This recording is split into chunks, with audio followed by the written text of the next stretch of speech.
You use muscles every day to do activities. This woman is using muscles to breathe, circulate blood, and move her hand to take notes.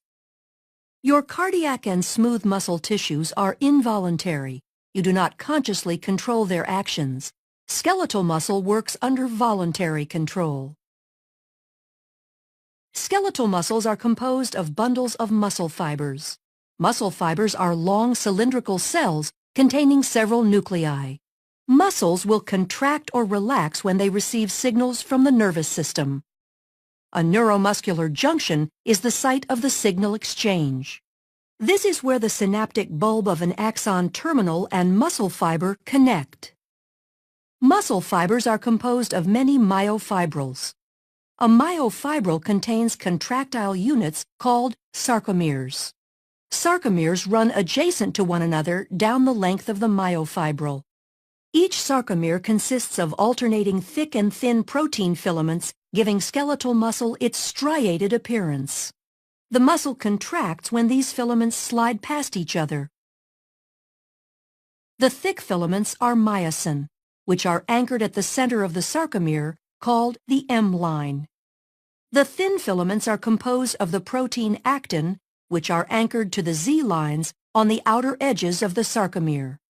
Because the actin filaments are anchored to the Z lines, the sarcomere shortens from both sides when actin filaments slide along the myosin filaments. Although the action between the filaments is described as sliding, the myosin filament actually pulls the actin along its length. The cross bridges of the myosin filaments attach to the actin filaments and exert force on them to move. This action is known as the sliding filament mechanism of muscle contraction. In this model, the sarcomeres shorten without the thick or thin filaments changing in length. A contraction begins when a bound ATP is hydrolyzed to ADP and inorganic phosphate. This causes the myosin head to extend and can attach to a binding site on actin, forming a cross bridge. An action called the power stroke is triggered, allowing myosin to pull the actin filament toward the M line, thereby shortening the sarcomere. ADP and inorganic phosphate are released during the power stroke. The myosin remains attached to actin until a new molecule of ATP binds, freeing the myosin to either go through another cycle of binding and more contraction or remain unattached to allow the muscle to relax. Muscle contractions are controlled by the actions of calcium. The thin actin filaments are associated with regulatory proteins called troponin and tropomyosin. When a muscle is relaxed, tropomyosin blocks the cross-bridge binding sites on actin. When calcium ion levels are high enough and ATP is present, calcium ions bind to the troponin, which displaces tropomyosin, exposing the myosin binding sites on actin. This allows myosin to attach to a binding site on actin, forming a cross bridge.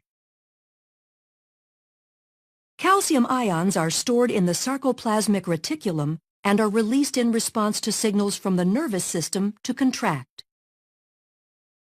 Neurotransmitter molecules are released from a neuron and bind to receptors, which depolarizes the membrane of the muscle fiber. The electrical impulse travels down the T tubules and opens calcium stores. Calcium ions flow to the myofibrils where they trigger a muscle contraction. As the actin and myosin slide along each other, the entire sarcomere shortens as the Z lines draw closer to the M line. As the sarcomeres in myofibrils contract, the entire muscle fiber will shorten. When muscle fibers contract in unison, a muscle can produce enough force to move the body, allowing you to take notes.